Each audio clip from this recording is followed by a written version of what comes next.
ایک بات جو ہمارے سامنے ابھی آئی ہے وہ یہ کہ انجینئر صاحب نے اپنے ہاتھ کھڑے کر دیے. وہ کہتے ہیں کہ میں اس کا جواب نہیں دوں گا. جو باتیں لوگ میرے خلاف جو مطلب جواب دے رہے ہیں، میرا جواب دے رہے ہیں، اس کا میں جواب نہیں دوں گا. اس لیے جواب کا جواب نہیں دینا ہوتا. پوائنٹ آف ویو سامنے رکھا، دوسرے نے رکھ دیا، بات ختم ہوگی. یہ تو قیامت تک پھر سلسلہ ہوگا کہ میں جواب دوں گا پھر وہ جواب دیں گے. دیکھیں، ہمیں تو پہلے ہی معلوم تھا کہ انجینئر صاحب آپ جواب نہیں دے پائیں گے. ظاہر ہے دلائل و براہین کا جواب کیا ہوتا ہے. اب آپ لاچار ہو گئے ہیں، آپ کے پاس جو کچھ تھا آپ نکال چکے ہیں، اس سے آگے آپ کے پاس کچھ بھی نہیں ہے. اب آپ یہ پراپیگنڈا کرتے ہیں جی میں جواب نہیں دوں گا. پہلے تو آپ نے جواب دیا تھا.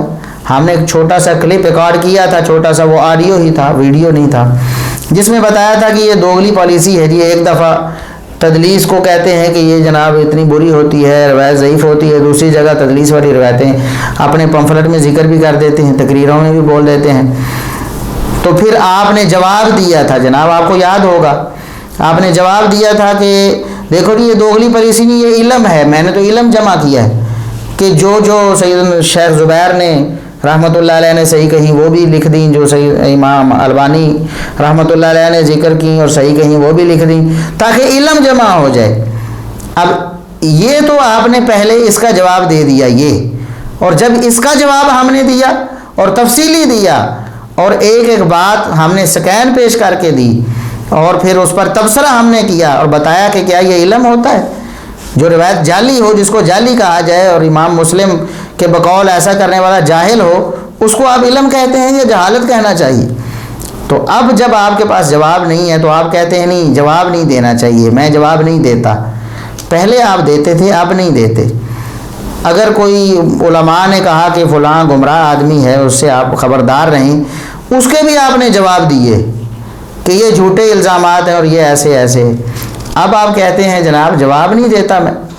انشاءاللہ آپ جواب دینے سے تا قیامت عاجز ہی رہیں گے، اور اللہ کے فضل و کرم سے ہم آپ کی جو علمی خرابیاں ہیں وہ عوام کے سامنے پیش کرتے رہیں گے، اور جو آپ کے عقائد میں رافضیت شامل ہو چکی ہے وہ بھی انشاءاللہ وہ رافضیت ہم انشاءاللہ لوگوں کے سامنے پیش کرتے رہیں گے بالکل اسی طرح.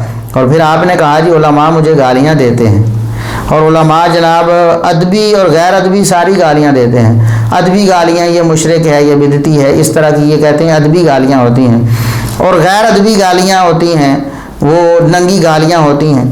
تو ہم آپ کو یاد کرواتے ہیں جناب، آپ نے کہا جی میں نے کبھی بھی آج تک اسی طرح کی زبان استعمال نہیں کی، یہ آپ نے کہا.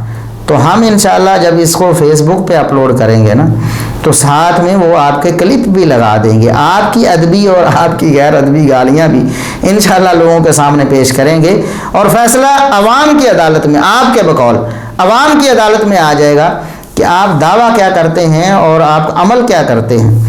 آپ نے جو لوگوں پر لعنتیں کی ہوئی ہیں، لعنت اللہ علی الکاذبین، اور جاہل مولوی، اور پھر چمچے، یہ چمچے ایسے کرتے ہو، چمچے باز آؤ، اس طرح کی باتیں بھی آپ نے کی ہوئی ہیں. چور، یہودیوں والا کام نہ کرو، اور اس طرح کے بات. اور کہتے ہیں کہ سنیوں میں چھپے ہوئے ناس بھی. آج آپ کو تکلیف ہوتی ہے نا اگر کوئی آپ کو کہتا، ہم تو آپ کو نہیں کہتے ڈائریکٹلی، ہم آپ کا نام لے کر آپ کو نہیں کہیں گے، ہم نرمی کر رہے ہیں چونکہ ہم نے وعدہ کیا آپ سے نرمی کریں گے، بلکہ سب سے ہی نرمی کریں گے، سختی نہیں کریں گے، تاکہ کوئی سختی کا جواز اور بہانہ بنا کر ہم سے پیچھے نہ ہٹے. ہم تو آپ کو نہیں کہیں گے کہ آپ نیم رافضی ہیں، لیکن جو لوگ آپ کو نیم رافضی کہتے ہیں آپ ان پر بڑے برہم ہوتے ہیں جی، فتوے لگاتے ہیں. یہ جو آپ کہتے ہیں سنیوں میں چھپے ہوئے ناس بھی، سنیوں میں چھپے ہوئے ناس بھی، تو اگر آپ کو کوئی کہے کہ سنیوں میں چھپے ہوئے رافضی، پھر آپ کو تکلیف ہوتی ہے، اور آپ کہتے ہیں جی علماء ادبی اور غیر ادبی گالیاں دیتے ہیں.